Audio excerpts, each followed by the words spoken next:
देश में हो रहे लोकसभा चुनावों के बीच आज का इतिहास बीजेपी से जुड़ा है। दरअसल 2019 के लोकसभा चुनाव के नतीजे आज के ही दिन यानी 23 मई को आए थे। 2019 के लोकसभा चुनाव में बीजेपी ने अपने दम पर 303 सीटें जीतकर रिकॉर्ड बनाया था। वहीं भाजपा नेतृत्व एनडीए ने भी रिकॉर्ड तोड़ 353 सीटें जीती थी। देश के इतिहास में पहला मौका है जब किसी गैर कांग्रेसी पार्टी ने अपने दम पर 300 से ज्यादा सीटें जीती।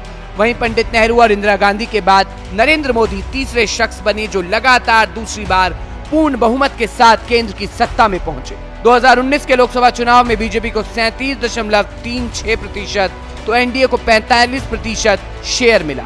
मुख्य विपक्षी दल कांग्रेस को सिर्फ 52 सीटों से संतोष करना पड़ा। 2019 के लोकसभा चुनाव में ऐतिहासिक जीत पर पीएम मोदी ने कहा था कि जनता ने इस फकीर की झोली तो भर दी है और आशाओं और आकांक्षाओं के साथ ये झोली भरी है, वो विश्वास दिलाना चाहते हैं। इतिहास के दूसरे हिस्से में बात चीन की करेंगे। आज के ही दिन दुनिया की छत पर चीन का कब्जा हो गया था। 23 मई साल 1951 के दिन जिसे तिब्बती लोग काला दिन मानते हैं, वहीं चीनी लोग इसे शांति के प्रयासों वाला दिन बताते हैं। इस दिन तिब्बत ने चीन के साथ एक समझौते पर हस्ताक्षर किए थे। इस समझौते के साथ ही तिब्बत पर चीन का कब्जा हो गया।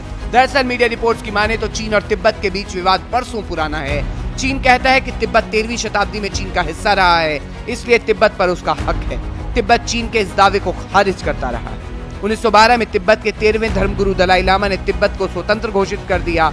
उस समय चीन ने कोई आपत्ति नहीं जताई, लेकिन करीब 40 सालों बाद चीन में कम्युनिस्ट पार्टी की सरकार आ गई। इस सरकार की विस्तारवादी नीतियों के चलते साल 1950 में चीन ने हजारों सैनिकों के साथ तिब्बत पर हमला कर दिया। करीब 8 महीनों तक तिब्बत पर चीन का कब्जा चलता रहा।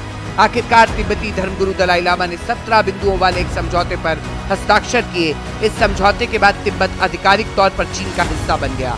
हालांकि दलाई लामा इस संधि को नहीं मानते। उनका कहना है कि ये संधि जबरदस्ती दबाव बनाकर करवाई गई थी। संधि के बाद भी चीन अपनी विस्तारवादी नीतियों से बाज नहीं आया और तिब्बत पर अपना कब्जा जारी रखा।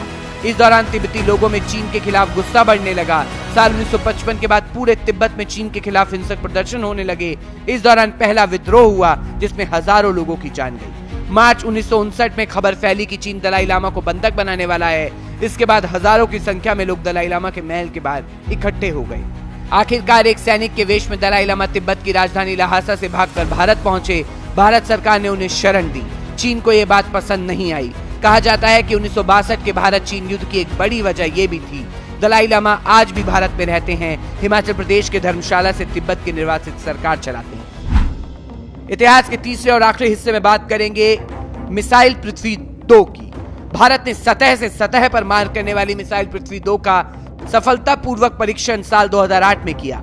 पृथ्वी 2 एक स्वदेशी रूप से विकसित सतह से सतह पर मार करने वाली शॉर्ट रेंज बैलिस्टिक मिसाइल है। 8.56 मीटर लंबी ये मिसाइल 1000 किलो विस्फोटक ले जाने का दम रखती है। डीआरडीओ की तरफ से विकसित इस मिसाइल को भारतीय सेना में शामिल कर लिया है। इस मिसाइल का परीक्षण डीआरडीओ और सेना की तरफ से गठित स्पेशल मिसाइल रेजिमेंट की तरफ से संयुक्त रूप से किया गया था।